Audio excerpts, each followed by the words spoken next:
All right. Hello, everyone. We are live. I am going to give it a minute or two and I'm going to fill the silence so we're not uncomfortably staring at each other while I wait for some people to come. Okay.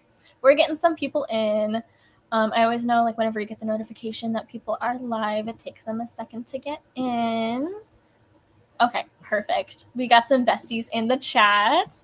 All right, so good evening, everybody. I'm so excited to spend the next hour with you. If you don't know who I am, I'm Haley. I'm a bookseller at the Novel Neighbor. We are a women-owned and independently operated bookstore in St. Louis, Missouri. So before I introduce our authors, I do have some housekeeping to go over for the night. So our authors will join me here in just a second to celebrate the release of A Theory of Dreaming. Isn't she so pretty?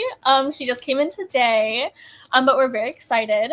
So before we start talking with our authors, during the event, you are more than welcome to post comments and questions in the chat of whatever platform you're watching this on.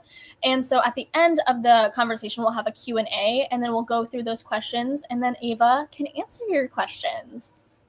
So tonight, Ava will be in conversation with fellow author Alison Saft, who we're also very, very excited to host tonight. Alison Saft is the New York Times, Sunday Times, and USA Today bestselling author of A Dark and Drowning Tide, A Fragile Enchantment, and other romantic fantasy novels. That feels like the holy trinity of bestsellers. That's so fun. And then after receiving her MA in English Literature from Tulane University, she moved from the Gulf Coast to the West Coast, where she spends her time practicing aerial skills. She lives with her partner and an Italian greyhound named Marzipan.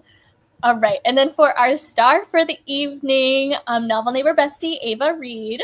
Ava Reid is the #1 New York Times bestselling author of A Study in Drowning, A Theory of Dreaming, Lady Macbeth, Juniper and Thorn, and The Wolf and the Woodsman. Her books have been published in over 14 territories. She lives in the New York area, and you can follow her on Instagram at Ava Reid, and then you can find her online.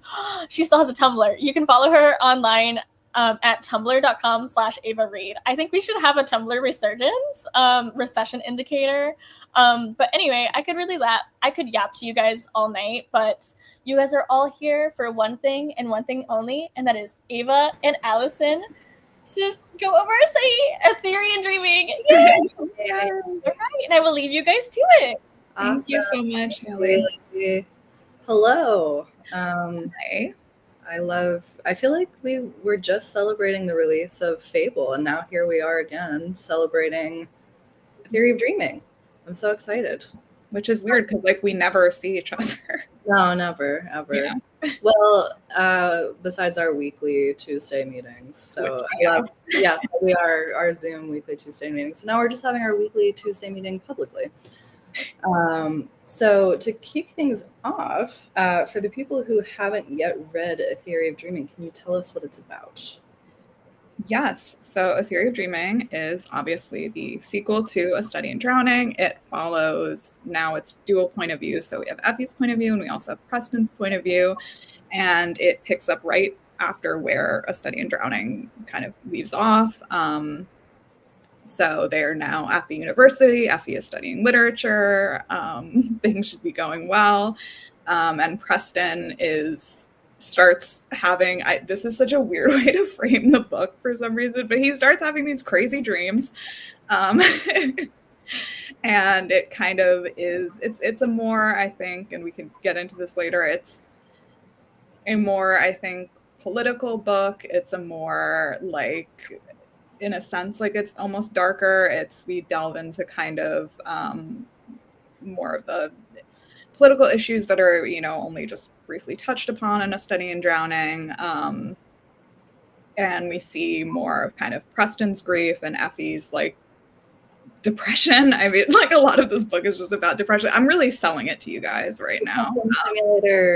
It's about depression and a guy having some really messed up dreams. Honestly, that is an accurate description of it, but so much more. Sadly, that is kind of. No, I love that. No, I mean, like you said, there's so much. I feel like there's 1,000 different questions I could ask you just from that description, but I think I'll start really simply with so you've well, I know this. You've written a sequel to a book before, but this is your first published sequel. Yeah. Could you tell us a little bit about what it's like writing a sequel in general? And I'd also be curious to know, like, if you always envisioned A Study in Drowning as a duology, and if not, what was the point where you decided that you needed to continue the series? It's actually like, and I was saying this in the green room before, but it's actually like the perfect full circle moment, because I got the idea for a sequel to Study in Drowning when I was on the plane coming to an event at the Novel Neighbor in fall of 2023. So like right after A Study in Drowning. Yeah. So it's like, it's actually like, it's very full circle. It's like perfect to have my launch here. I think this was like October of 2023. It must have been like a month or two after A Study in Drowning came out. And I was on the plane and I wrote like basically the first like pitch. It was like a paragraph or something for the book. And my first reader was the creepy guy next to me on the plane who saw me writing. I think I told you about this at the time. He saw me writing and he was like leaned over and then talked to me for the entirety of the flight. Luckily, it wasn't a very long flight, but he literally talked to me for the entirety of the flight. He was like, yeah, I'll show you around St. Louis. Like he put his number in my phone. Like it's still in there. He was you should hit him up, let him know. Yeah, he was not to be deterred. He was like following me on Instagram. It was so bad. So he was creepy guy in the plane was my first reader for the idea of A Study in Drowning sequel. Yeah, I mean, I'm sure I've said this before, but I initially envisioned it as a standalone. It was sold as a standalone. And I know the ending is kind of an open-ended ending, but like personally, I like open-ended endings. Like that's always been, I think it comes from like loving a series of unfortunate events as a kid. Like that was one of my favorite series, and that has a very kind of like open-ended, like up for interpretation ending. And like, I don't know, I just remember that making like a really big mark on me. And I think A Study in Drowning just in general is about these questions of like, what is real, what isn't real, what is magic, what is, belief. So I think the ending kind of, was a perfect reflection of like the heart of the book. But I was thinking about it more and more, and I was like seeing people's kind of reactions to the book in general and to the ending. And I was like, I just realized there was more that I kind of wanted to say and more that I felt like I could do with these characters and with this world. And the idea for the sequel kind of came, the biggest like probably singular inspiration was Piranesi by Susanna Clarke. I don't know if I think you have my copy. I do. I still need to read it. You have to read it. You have to read it. It's one of like my favorite books of all time. But anyone who's read that book and read A Theory of Dreaming will, I think, definitely see like they'll see the vision. Yeah, so it kind of came from that, and I think like, and we can probably get into this later too, but this specifically like the very political thread of the book that's much more present in A Theory of Dreaming. It's kind of, like I said, alluded to in A Study in Drowning, but becomes much more present in A Theory of Dreaming, was kind of very much inspired by things that were happening in the real world and in my real life at the time. So it feels, yeah, it felt very present in a way that like A Study in Drowning didn't, because I was looking back kind of at my college experience when writing A Study in Drowning. And with this one, I felt like because I was living at a university with my husband while he was doing his PhD. So I was in this academic environment. So it felt very present. For sure. Yeah. I mean, I feel like A Theory of Dreaming is so, I mean, like the tone of it very much reflects I don't know, like, because to me, A Study in Drowning is so much about that. Like, we need like Effie's journey to like engage with the real world, but then A Theory of Dreaming, like the necessity of like, we need a little bit of fantasy in there to make it through the day. So yeah, I think that the tone of both books just really reflects that. I did want to ask specifically, what was it like following up A Study in Drowning? Because A Study in Drowning is like the lightning in a bottle moment for your career. Yeah, and like we've talked so much about this, like the kind of like the experience of like being an author is being so different from being a writer, right? Because writing is an art, but publishing is a business. So the difficulty of kind of navigating and marrying those two things is like, you know, it's impossible for me to think now about the books I've written without thinking about their reception. And that's really like colored the way that I think about, you know, other books of mine, especially like Juniper and Thorn. Like that's inextricable. And with The Study in Drowning, yeah, I mean, like you said, it was this lightning in a bottle. I think that it's like a once in a career chance for a really unexpected book that was not in any way, I mean, I said this on my Instagram post today, this was not in any way one of those books that sold in a massive deal that, you know, the publishers were like really going to push. It didn't have like, you know, particular like, you know, special like retailer attention. Like it wasn't, you know, the Barnes and Noble picks or whatever, stuff like that. So yeah, it was, and it's not like a big splashy kind of commercial concept. Like I'm literally pitching you the sequel by talking about depression.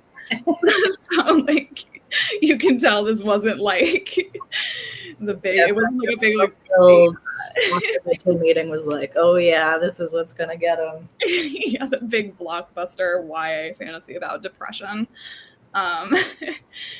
So yeah, I think I was just so like shocked by the fact that it was like doing as well as it did, and that like people were really finding, you know, the book and connecting to the story. And it was surprising. I mean, especially because, you know, I had written books about like survivors, about mental illness before, and the reception was very different. And, you know, Juniper is a very different book from A Study in Drowning. There's a million other things that were different also, but I was just like, I was shocked, and it was really like kind of what I needed, not only like in that external career sense, but like internally. I also like needed to know that like there were readers like this out there.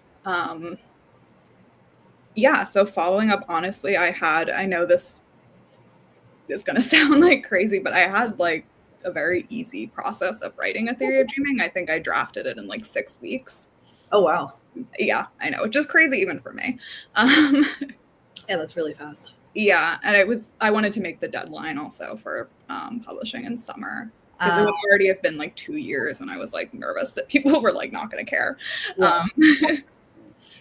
Yeah, so it was a really easy drafting process for me. I think that I just had, knowing the characters already was very helpful. As I say, as I'm drafting another sequel right now, I'm like, damn, this shit is so easy when like you have the world and the characters like already. So yeah, I don't know, it was actually a very blessed process. That's great. I mean, because A Theory of Dreaming to me is like, even like, I feel like in a way, like with A Study of Drowning being the success that it is, like there is a world in which there might be a temptation to have a follow-up that's like a little splashier, but I feel like you almost want the opposite to that.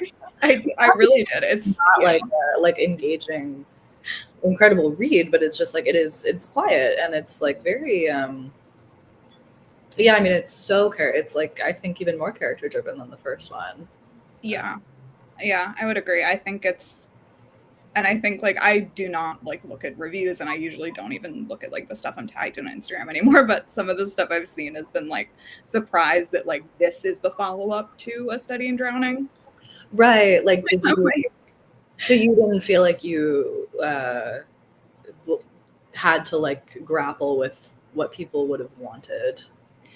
I mean, I did obviously think about that like to some degree, but I think it was one of those ideas that like kind of just came like fully formed into my brain in such a like complete way that and I'm also like, you know this about me, and I think the books I published reflect that. Like, I don't want to write the same kind of book twice. Like, I get very bored of stuff very quickly, like fundamentally as a part of my personality. So it was never going to be like another Gothic mystery. Yeah, it was never going to be that. Sorry. That makes sense. I mean, how many haunted, rotting houses can we find on the like side? Imagine they just went to another one. I would. Oh my gosh. Yeah, then you could just have the endless series of Effie and Preston finding gothic manors with literary mysteries connected to them. It would be like Scooby-Doo. It would be like episodic. Like every week they go to like a different haunted like manor by the seaside and uncover a different like forgotten female author. I would actually I like that. Actually, I would watch that, but like, who knows? Maybe I can't think of a clever title for the series yet, but it'll come to me. yeah. I mean, I would watch the shit out of that. So I don't know why I'm like joking. Well, on the theme of sequels and as you mentioned, the ease of writing something where you already have the characters figured out, what was it like revisiting these two? I just tell us a little bit about the arcs that I almost said Preffy, Preston and Effie. Preffy, yeah, their little ship name. Yeah, what was Preffy's arcs? And in particular, I'd love to hear like what it was like writing Preston's point of view. Yeah, you know, my like first vision for this book was actually like only Preston's POV. Yeah, and then Sarah, my agent, was like, they're gonna riot. They want to see Effie. Like people are they're very connected to this character, and I think she was right. She's always right. So this feels, even though Effie's POV is obviously there, she's still, important. This feels much more like Preston's book to me. And like you said, it's kind of an inverse of what we have in A Study in Drowning, where in A Study in Drowning, it's Effie starts in the dream and she kind of comes into reality. It's Preston starts, in reality being the skeptic, and then more and more he's kind of drawn into like the fantasy, into the dream. And I think that like that idea of like the fantasy being necessary to life in so many different ways, not only on an individual scale, but on like this larger political scale, that was always like the concept of the book. Like that I'm like a big picture, like thematic type of writer. So yeah, that was always the concept. So I always knew that was like what Preston's arc was going to follow, was going to, getting deeper and deeper into the fantasy, thinking about like, why is this increasingly necessary for him? And kind of at the end coming to like a place where we can have both like, the dream and the reality in a way that isn't like harmful to the other. Right. Totally. Yeah. What did Preston's voice come easy to you? I wish I could remember like the beginning of drafting it, because usually I have like, I always need like a banger first line. I don't know if you know this about me, but like I need like a banger of a first line before I can like get into the story. And like I remember wanting like newspaper articles to like be a big part of it, because this like kind of political plot line is happening like alongside. It's like this other for the main plot. So I was like, we're going to start with the newspaper article because this is the big splashy sequel to my blockbuster book. And readers are definitely going to want to read a fake newspaper article about a fake war. Like, guys, I don't even know why my publisher lets me do this. I like the newspaper article. Well, it was like, it's war and it's academic drama. What more could you want? What more could you want? Yeah, there's so much. I mean, when I was like going through, I didn't go through, my amazing editor did, and like went through all of the like secondary material that I'd written from both A Study in Drowning and A Theory of Dreaming. So like the poems and like the newspaper articles and the letters and stuff, it was like it was like a truly insane amount of work. And I was like, why did I do this? Oh, Alison, I think we lost you for a second. Oh no.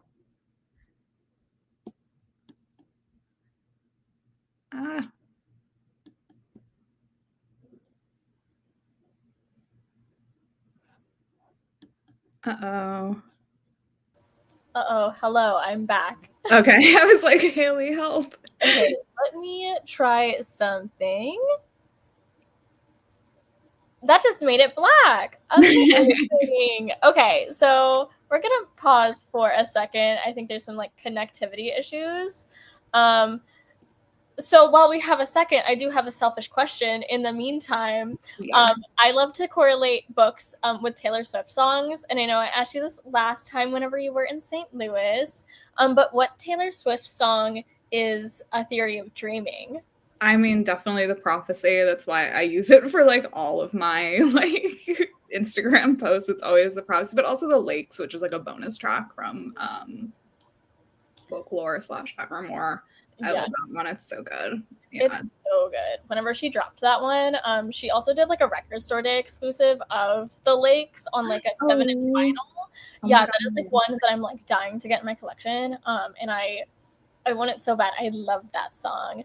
But I think wasn't Cardigan the song for Cardigan was definitely a Study in Drowning song. She she dropped the Tortured Poets department like for me, like perfectly for when I was drafting. Like she did. I feel like TTPD is very much like for the Swifties, and like this one, I was just like, oh, this is so Effie coded. Like the whole album really is like, even like aesthetically, I was like, thank you. She knew that I needed this. Early Pops wanted, and boy, did we eat those crumbs. Yeah. It was very fun.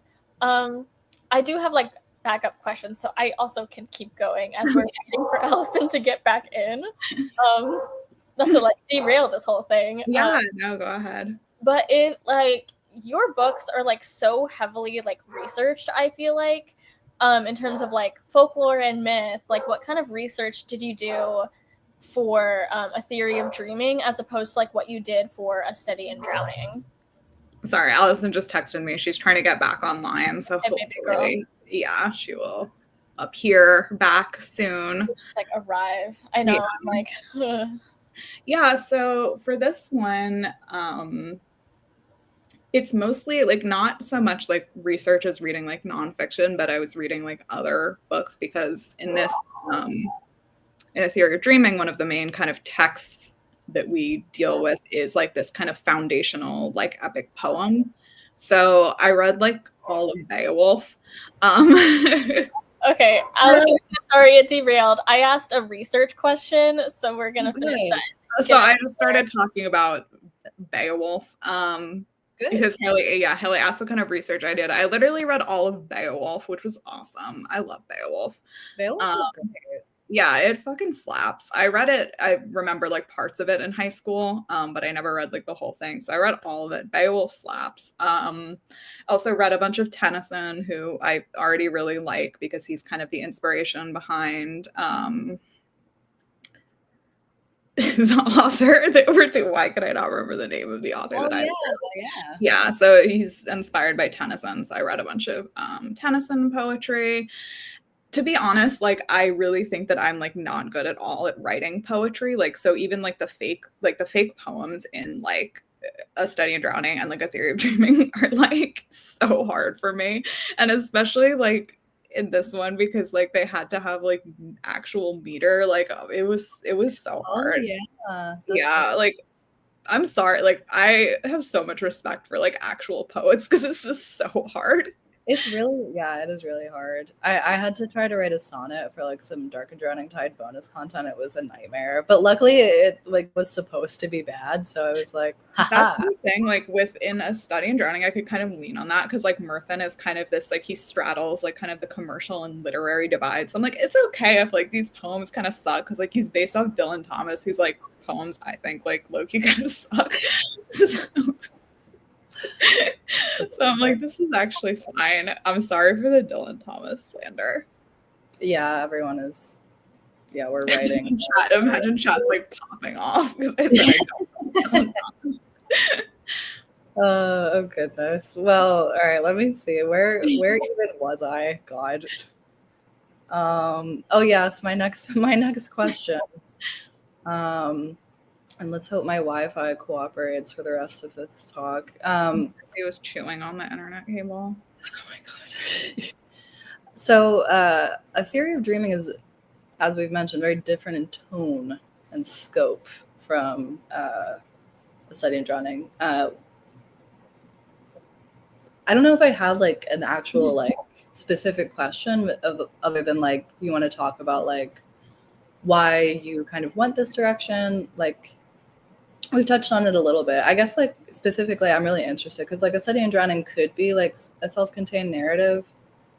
And A Theory of Dreaming is almost like a revision of the theme of the original. So I'm just really curious to hear a little bit more.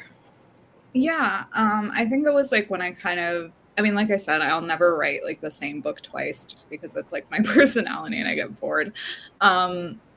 But I think because I wanted to, I mean, like the cliffhanger, I don't know if I would even call it a cliffhanger, but whatever, like the kind of open-ended ending of A Study in Drowning, like that kind of was the direction for the sequel to begin with. And so obviously then it's, you know, very Preston-centric. So I was thinking about the things that were kind of like core to Preston's character and the things that were kind of underexplored about him in A Study in Drowning. And so it kind of came back to these larger political issues. You know, he obviously, you know, there's xenophobia that he kind of faces in A Study in Drowning, but we don't see kind of too much of the execution of that because it's this contained narrative. So I think that inspired like a lot of the direction. And I think like also grieving, like he's grieving his father. This is a book as well about grief. And I think Effie is also grieving too. She's grieving kind of the loss of this like really essential part of herself, like the fantasy world that she was able to live in. I mean, obviously, you know, it was harming her in a sense, but it was also really helping her. It was saving her. So yeah, it's like a bittersweet kind of, I think like overall there's a very like bittersweet tone to the book. Yeah. I think it's about like loving and losing and, you know, about kind of navigating that weird and seamy place between like joy and grief. Mm-hmm. Yeah, it is very bittersweet. I mean, just kind of like, how do we go on when our world is kind of quite literally shattered? Yeah, and like I think that we all have to tell ourselves, you know, stories to some degree to get through the day. I think that's like a pretty universal human experience. So like it's the idea of like dissociation is like it's such a spectrum because like we all dissociate to some degree and it's even like very healthy for us to do so. Even the act of just like think about something else, that's like a form of dissociation, but we would consider that to be, you know, quite a healthy form of dissociation. And then, you know, you get further and further down the spectrum and, you know, Effie is pretty far down the other end of the spectrum where she's, you know, fully immersing herself in this like unreal world and it's cutting to the point where it's like harming her more than it's helping her. But like, how do we find the balance between like kind of harmful dissociation and helpful dissociation? I think that's different for everybody. And I think that's, again, like it's just part of the way we have to live in the world. There are some things we have to just not think about in order to get by. And everybody does that. And I think it's, I don't know, that's such a core part of just like the human experience to me. For sure. And I feel like it's so interesting watching like both of them go on that journey throughout this book. Like in a way, I think Preston, throughout multiple points in the book, was saying like his experiences in this dream world almost make him understand Effie more than he did previously. Yeah, definitely. I mean, it's kind of like it's a variation on the like breaking the skeptic trope, I think. Yeah, for sure. Yeah, so which I always enjoy. Yes, I do too. I love, especially in the beginning of the book, where he's like I'm really angry about this inexplicable nonsense I've been forced into. Yeah, oh my gosh. But I think also like in a way like that always has been that kind of idealism actually has always been part of him because he really believes in like the truth and like that the truth is paramount and he believes that academia is the search for the truth. So it's kind of, this book is about breaking down that idea too, obviously, because, you know, his experiences in academia are, you know, he starts to realize these institutions are not, you know, these abstract kind of true arbiters of, you know, like knowledge, and there's a lot of, you know, kind of biases and like messy like political entanglements involved in academia. So I think that is also for him very like breaking, because he does have, I think, this idealized sense of idea of academia. Yeah, wow, poor Preston. I know. terrible time for the entire. He's not having a good time. Preston Ellery is no good, terrible, horrible, very bad. The alternate title for A Theory of Dreaming. Yeah, exactly. I think this is a decent segue into my next question, which is, what was it like writing the romance for this book? Because I feel like so many, especially YA novels, and approach like new relationships, and obviously this is a relatively new relationship, but one that has an established dynamic. So what was it like kind of having these characters who already have this foundation and also finding ways to introduce new conflict into that relationship? Yeah, I mean, you know this about me also. I don't think I'm very good at writing romance. Like, I don't think that it's like something that comes like super easily or naturally to me still, even though I think that I've written a lot of pretty romantic books now. Yeah, but I think that for me, I was kind of having to balance my like instinct towards everything being like very bleak and like unpleasant. Those are the books that I just like tend to write and also read. But also like remembering like this is a YA romance. Like this is a YA romance. Like these characters need to like have these. So I really like I tried to build in like these big moments for them, like the dancing scene, or like, you know, these scenes where they're kind of like very intimate, like in their bedroom, like not like literally having sex, but just having these like intimate moments in their bedroom, and just kind of make sure that those are kind of like these anchor points for their relationship, because they're both going through like really terrible shit.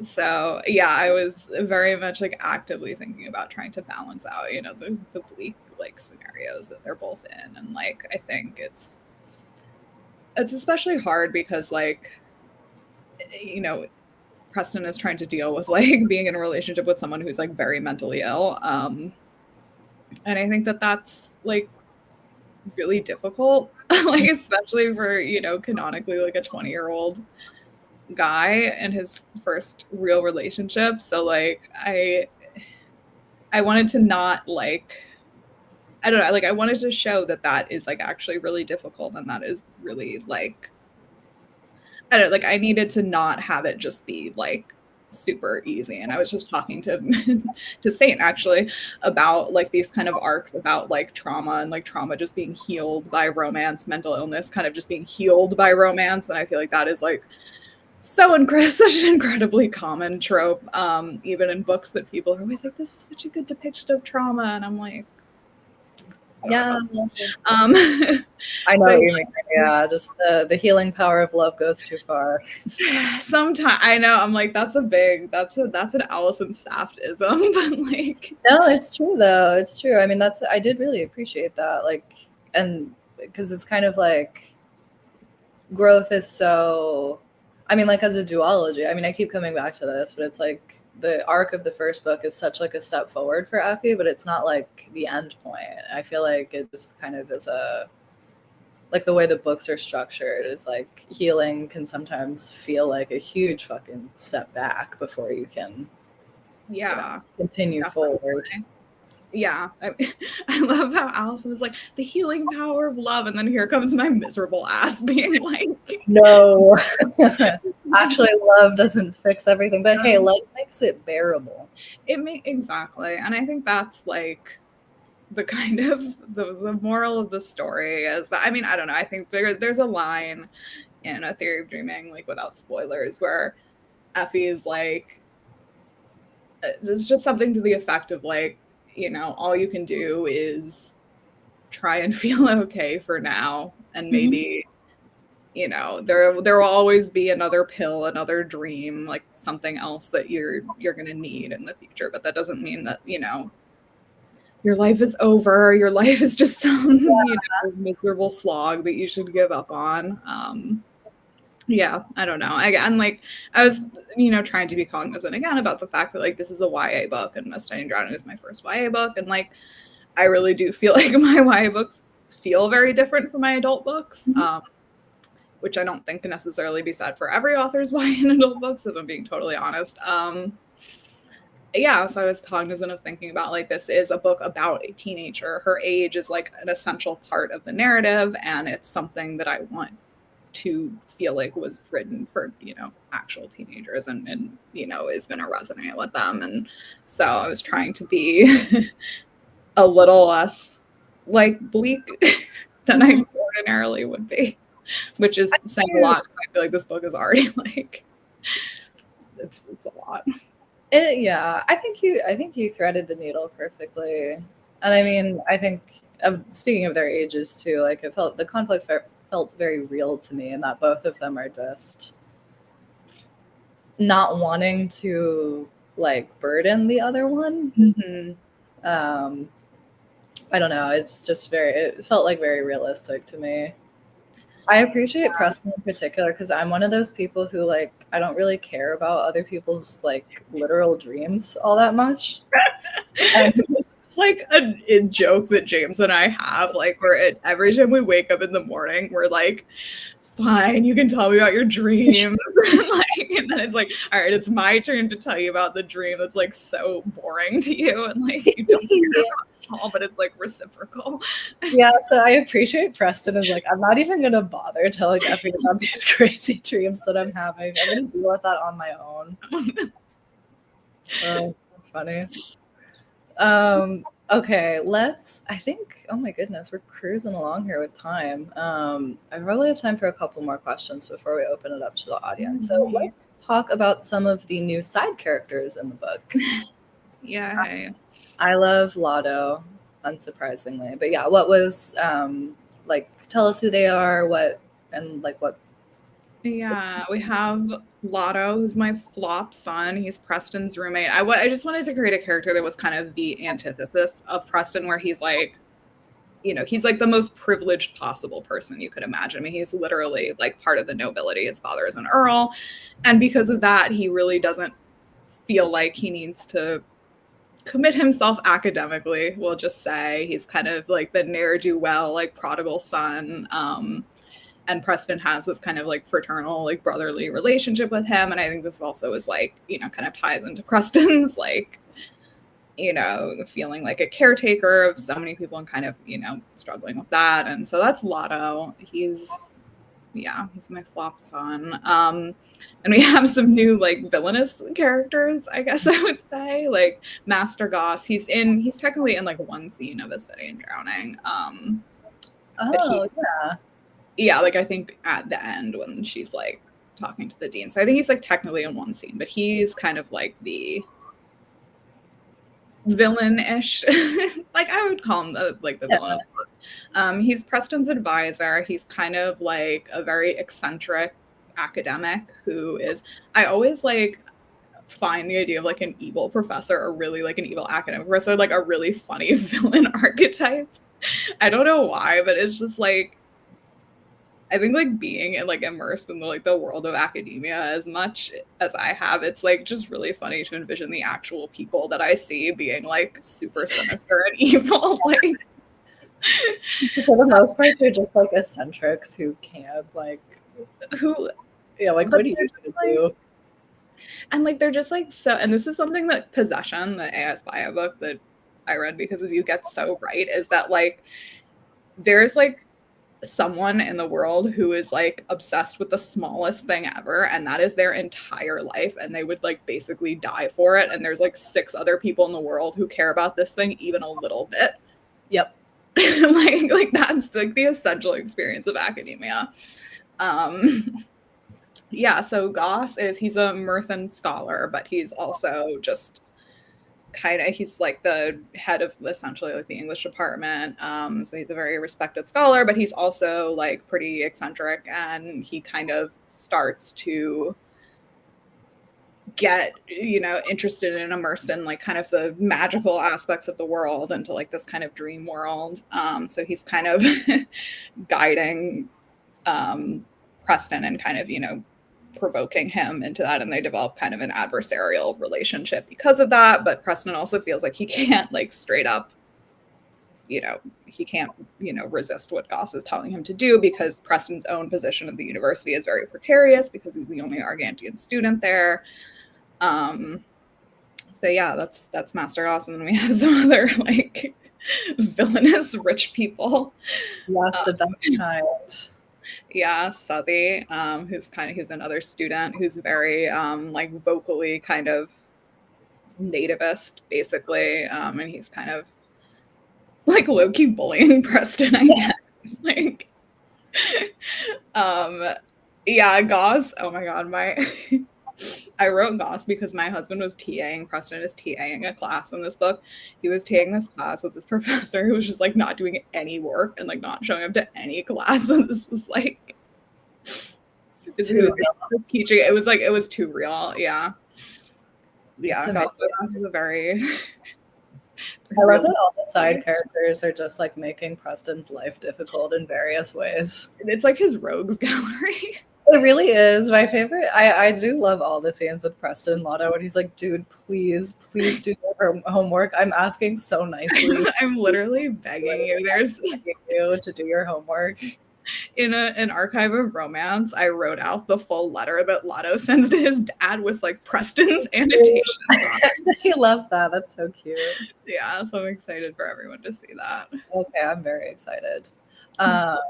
Oh, it's up on Edelweiss to request, actually. Someone told me about it today. So yeah, I didn't know there were going to be like advanced copies, but. Okay, let's see. I probably have time for one more question about theory of dreaming, and then okay, let's see, which one do I want to ask you? Do you want to talk about a little bit about the setting? Because I feel like obviously studying drowning was quite contained with just the house pretty much, but now we get to see the university, we get to see like the broader world, like you alluded to the war. We get more magical elements. It's just a much more expansive book, which was really interesting to see. Yeah.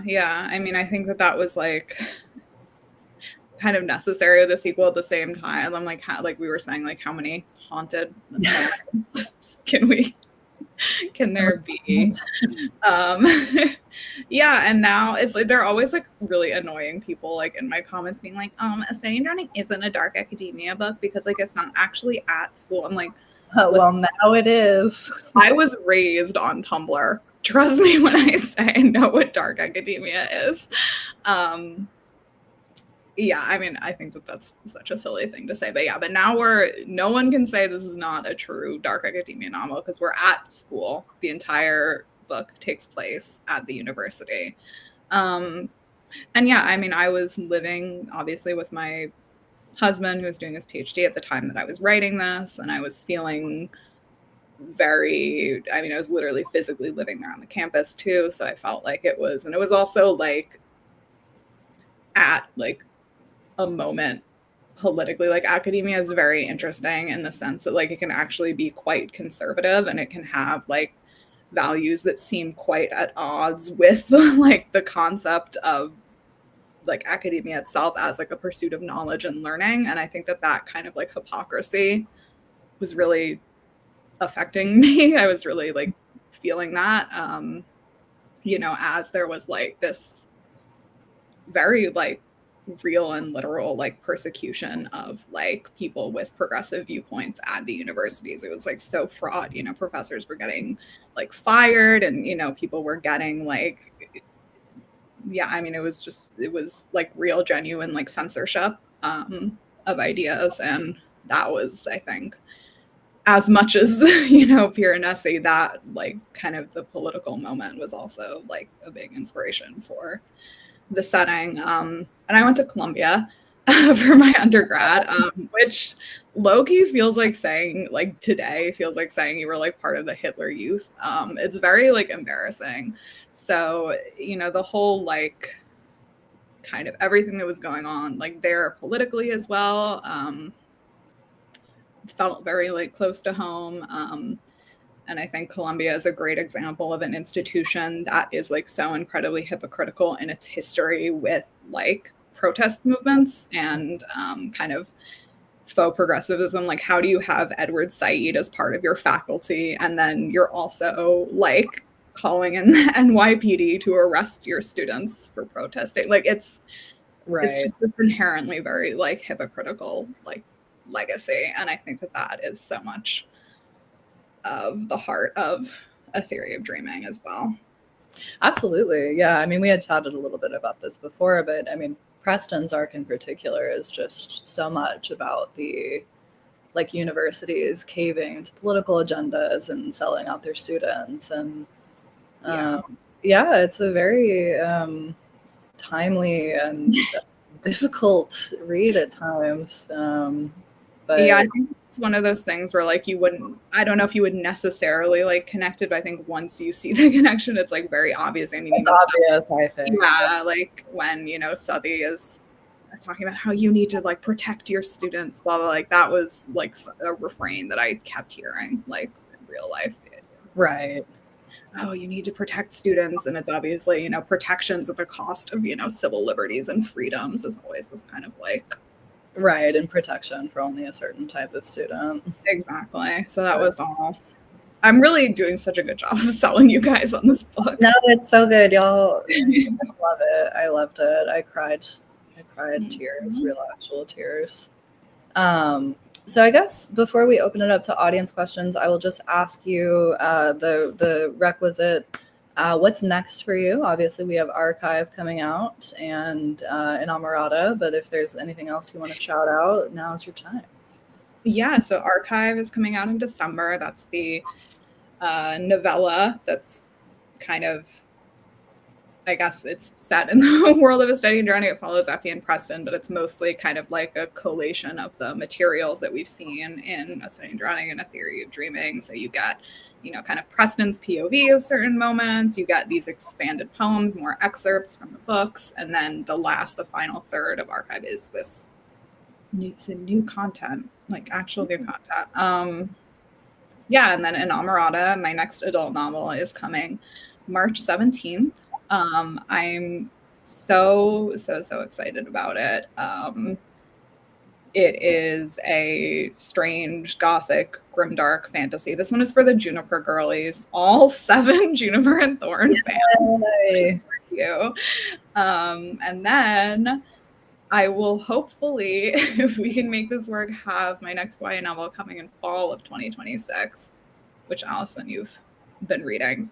Yes, I am I was making much better progress before I became delirious with fever, but I'm actually almost done, and it is so good. I'm excited for when you get to talk about it. Thank you. Yeah, I decided that I don't like making life easy for myself, so I'm writing another gay dystopian book. Good. More of those. We need more. So hopefully that will be my next YA project in 2026. We'll see if we can make it work schedule-wise. Hooray. Well, I think that's all I have. So, right. And then I am back to lead audience Q&A. And as one of these 7 Juniper and Thorn girls, I am so ready to eat this one up. Okay, now to audience Q&A. All right, so our first question is from Merv. Literally Merv. I love this.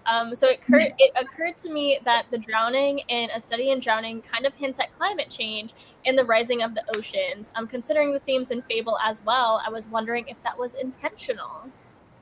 Yes. Well, everything is intentional.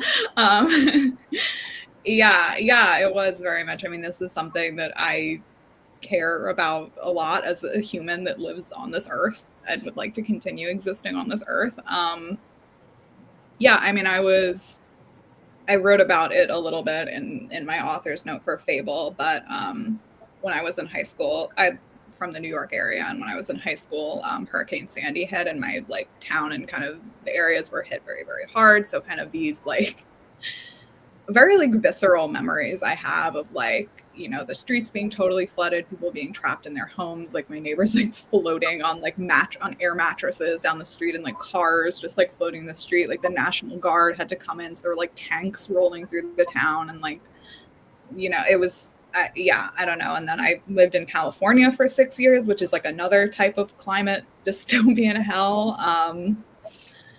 With the fires. So yeah, I think that is definitely a theme of A Study in Drowning, and particularly in like the kind of the political valence of climate change as well. Like these kind of marginalized physical geographic areas are hit the hardest by, the the metaphorical climate change in A Study in Drowning. That's true in Fable as well. Her, but like sad her. All right. Would you consider ever collaborating with another author like Alison? We talk about this sometimes. I could see it if it was like a dual point of view and like we each wrote like one POV. I think so. I think our processes are very different. I think that would be the big thing that would like us off, because I think we're like interested in so many of the same ideas and like we love the same like character types and stuff. Like I think that would be like we could definitely like have the ideas, but I think like, you're such a I'd write without an outline, which is like, I know everyone thinks that's psychotic and evil. I'm sorry. Yeah, so I think that's where we would run into some trouble, would be like me just trying to write with like no plan. Where are we going? Alison, do you like plot your books out? I do, yeah. I outline. They're not like super detailed, but I generally, like scene by scene, like a sentence or two per scene. Although with this book I'm working on now, I didn't outline it very closely, and it's scary. I don't really like it. I'm gonna let it take me wherever it wants to go. Yeah, fun. It's kind of fun, but it's also like, I don't know. It's just, it's something different. You're trying something new. Yeah, exactly. Got to keep experimenting. All right. So, with the announcement of the House of Teeth duology, how did it feel writing a YA fantasy duo versus an adult fantasy duology? What draws certain stories in one direction or the other? Yeah, I mean, I'm not like one of those people that like has an idea and then I'm like, should this be YA or adult? Like, it's always, if I'm gonna write like a YA book, it's always gonna be like because the characters are young and that's like an essential part of like the book. So yeah, all the ideas, I mean, are, set in their age category as soon as I have them. I mean, the House of Teeth books and Amarana books in particular are like actually like grimdark in the tradition of like A Song of Ice and Fire and like Warhammer 40K. Like, I can't stress enough how much this is not written for a teenage audience. Yeah, I don't know. I think just the fact that I like read very widely and I enjoy, I really do love everything from a YA dystopian to like a doorstopper, grimdark epic fantasy. And I think that like if I enjoy reading something, I'm going to enjoy writing it too. And it's funny because I came right off of drafting my next YA, which is a YA dystopian, and then immediately into Nomurata's sequel. And I thought it was going to feel like so burnt out, but it was so much fun to like go back into like my inscrutable like gothic tome where I could be like so long-winded and so baroque in my prose. I was like, oh my god, this is so fun. So yeah, I don't know, I find it fun going back and forth. I think, like I said, I would get bored if I was just writing the same thing over and over again. So fair, bestie. What were some of your inspirations for the Argantian and Lyrian cultures and conflict? I mean, I think it's like, I feel like weird because I feel like it's just so obviously England and France. I mean, the languages quite literally. Like Preston speaks both French and Breton in the books. It's inspired by Brittany and by France, and Lear was inspired by England and by Wales. Kind of the southern area of Lear is more, Welsh inspired, and then the north is like the south of England. And if they, hopefully in the Theory of Dreaming audiobook, this will be fixed and they will have their proper accents, because I think that this goes a long way towards like people like kind of understanding the inspirations. Preston's accent in the first book is not not correct. Yeah, so those are the inspirations. Obviously, I don't think I need to cite my source that England and France have had a very contentious relationship over many centuries. And I think this is one of my favorite plays is Henry V, which is obviously, about the war between England and France. And it's also like about like youth and like young people, and like also about like military propaganda and like nation building in a sense, like all of these like very interesting themes that I'm very interested in as a writer as well. And I think that was influencing kind of, you know, the world I was studying drowning as well. Yeah. All right. And then you've mentioned you plan to include more queer characters in your upcoming novels. What can you share about some of these queer characters you're writing, even if it's just like general vibes? Yeah, so Inamorata is it's hard to explain without like too many spoilers, but there are kind of two central relationships at the core. Agnes, the main character, she's very, very close to her cousin Marozia, and their kind of relation. I mean, I really started the book wanting to write about a relationship between two women because this was coming off writing A Study in Drowning and Lady Macbeth, where I was writing these books about women who were kind of like isolated among men, and that was like a core part of the book. So I was like, I want to write a gothic fantasy that's about a relationship between these two women. So that is one of the most important relationships in the book, and I don't want to explain it much more than that because it's very complicated and it would get into like very spoilery territory. But yes, there's queer rep there. In the sequel as well, there's many queer characters, like queer men and transcoded characters. Then in my next YA project, there is a central, it's very much not like the romance is very much a subplot. It's not, but there is there's FF, there's MF, and there's MM like relationships in that as well. So yeah, it's everything that I have coming down the pipe is queer, like in some sense. And we love to see it. All right. Oh, we're going back to Taylor Swift again. If each of your novels was a Taylor Swift song and or album, what are they and why? Ooh, it's so interesting because like I actually was not like a Taylor Swift fan for a really long time, like including the time when I was writing like The Wolf and the Woodsman and Juniper and Thorn.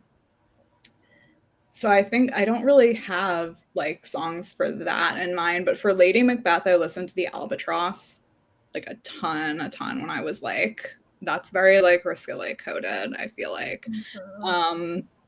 A Study in Drowning is definitely Cardigan, which anyone who follows me on Instagram probably knows because that's like what I set all of my Study in Drowning theme posts to. And so A Theory of Dreaming is, but like themed dark academia vibes. Yes, and A Theory of Dreaming is definitely The Prophecy. We were literally talking about this before, but yeah, The Prophecy, and also a bit of The Lakes, which is like the bonus track from Folkmore. Yeah, and like TTPD like dropped it literally like the perfect time when I was like in the midst of like working on this book. I was like, thank you. She literally did this for me. So yeah, it's very like in my mind, they're like very associated. I feel like Juniper and Thorn is very much Who's Afraid of Little Old Me. Yes. I have been listening to that one too while I'm drafting the Inamorata sequel as well, actually. I see a trend coming. I know. All right. So I think we have time for like 2 more questions for the night. I know it's so sad. We're drawing to an end. I know. I can't believe that. Right. What were your inspirations regarding Angharad and in A Theory of Dreaming, letters and diary entries that we see? So Angharad is basically it is part of it's a fairy ballad, which is a literary tradition from the British Isles. The most famous one is Scarborough Fair, which people probably know because of the Simon and Garfunkel song. But it is basically just almost like a method of storytelling, but it basically follows the exact same narrative every time, which is a young mortal woman becomes like ensnared by an elf king, a fairy king. These are all interchangeable essentially in the folklore of the British Isles. And she has to escape him by using her wiles. So that's just the plot of Angharad. So yeah, I was, I have obviously the setting of England and Wales. So I was thinking about kind of this particular literary tradition. And I was thinking very much in like a meta sense about like fairies in like YA and like kind of the appeal of them and like the appeal of like specifically the villain love interest. And I was thinking about how far back that goes, the idea of like the, you know, kind of chthonic deity, like evil fairy king as like the villainous love interest, and like that's like actually such an old tradition. So yeah, I was thinking about that in like a very meta way. And then Antonia, who is kind of the literary figure that we read about in A Theory of Dreaming. So she was inspired by Milton, I think.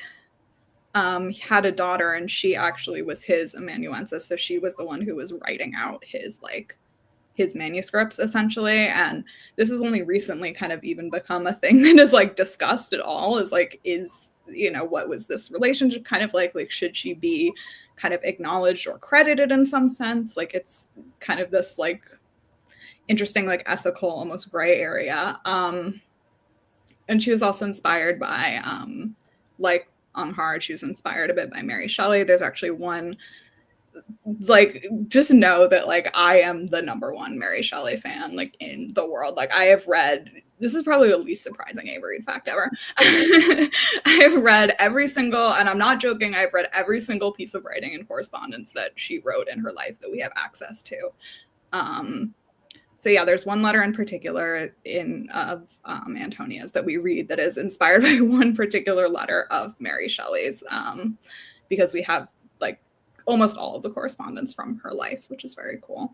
So yeah, she was also an inspiration for Angharad, like I said, kind of these marginalized, forgotten women. I don't know, that's something that always feels very like we were talking about this because I saw the Bob Dylan movie, and I was telling Alison this. I had no opinion on Bob Dylan whatsoever, but the movie made me hate him so much because like it's about this like forgotten woman in his life, Susie Rotolo, who like kind of introduced him to this like progressive artsy scene, and then he like of course just like cheats on her with Joan Baez, and like it made me so mad. All right. And then this feels like a good question to leave it off. This is a question for both of you. Do you guys have any advice for aspiring authors? And then the second part is like, what are you guys working on next? So I know we heard what Ava was working on next, but Alison, what else are you working on next? And any advice for aspiring authors? I am currently working on something I can't talk about, but what I can talk about is Immortal Game, which is my next young adult novel coming out, I think summer next year. It is a young adult fantasy I'm pitching as The Queen's Gambit meets The Cruel Prince. It is lesbians. It is about a young chess grandmaster who enters a chess tournament in the fairy world to win her sister back from the fairy king, and might fall in love with one of her competitors, the fairy princess. Who knows? It's so good. I have shed a tear or two. Oh, thank you. As for advice, my standard advice is get a hobby. That's not writing, honestly. I think Ava and I talked a little bit about this before, but there is a point in your life where writing becomes, initially it's an art, and then when you pursue publication, it becomes a business. And when that happens, all these horrible feelings come into play, bitterness and jealousy and burnout. And I think it's very easy to get consumed by that. So even if it's not a hobby, just having relationships with people who have no idea what a Kirkus review is, or any of this publishing inside baseball stuff, because that is the only way for you to stay sane, is to separate your self-worth from your writing. Yes. I would agree. Why do you think that our entire chat is just Pokemon? Yeah, exactly. Oh my god, but are you guys excited for the new Pokemon game coming out? Yeah. I'm excited for the next pack. They're just dropping Pokemon TCG Pocket tomorrow. Oh, that's crazy. Yeah. Glasses. Yeah, I'm so excited.